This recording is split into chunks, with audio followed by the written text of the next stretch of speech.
Hey Pokemon fans, welcome back to another anime drawing tutorial. In today's video, I'll be teaching you how to draw the fire-type Pokemon Charmander. You can use a digital tablet like myself, or paper and pencil to follow along. You may also need the following art tools listed below for drawing. Let's do this. To begin our drawing, we will form the base shapes first. Starting with Charmander's head, draw in a nicely rounded circle in the centre of your page, followed by the shape used for the chin. Following the head, draw in an oval for Charmander's belly. Then, draw in two ovals near the bottom, one on each side for the beginning of the legs. Next, at the bottom of the legs, draw in two ovals for the base shape of the feet. On the left side of Charmander's body, draw in the shape shown for his left arm. We are now going to do the same thing again, just on the right side of Charmander's body. When drawing the fingers, make sure the tips are nicely rounded. To finish off the base shapes, we're now going to draw in Charmander's tail underneath his right arm. When that's done, draw in a teardrop shape at the end of his tail to help us draw in the flames later.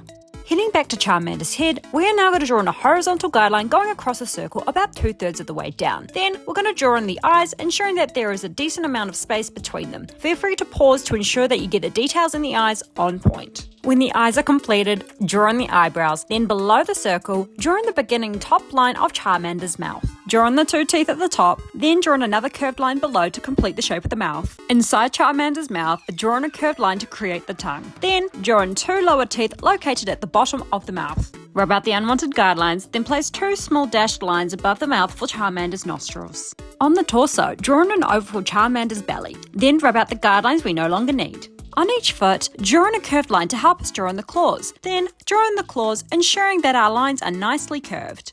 Around the legs, rub out the lines we no longer need and add in some crease lines near the belly. Because we have most of the arms completed, we just need to add a few small changes. To do so, rub out the guidelines indicated and draw in the creases underneath the arms. Now moving to the flaming tail, draw in a line at the bottom of the tail for the patterning. Then, draw in the flame as directed using the teardrop shape we drew in earlier. In the flame, we now need to draw an eccentric line going down the middle just to give the flame more detail.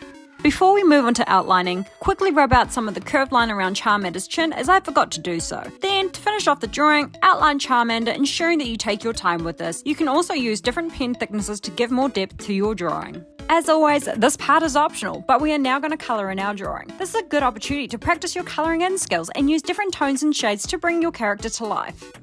Great news! You have now acquired your very own Charmander. If you enjoyed this tutorial or found it helpful in any way, boop that like button, leave a comment, and don't forget to subscribe to see more Pokemon related content.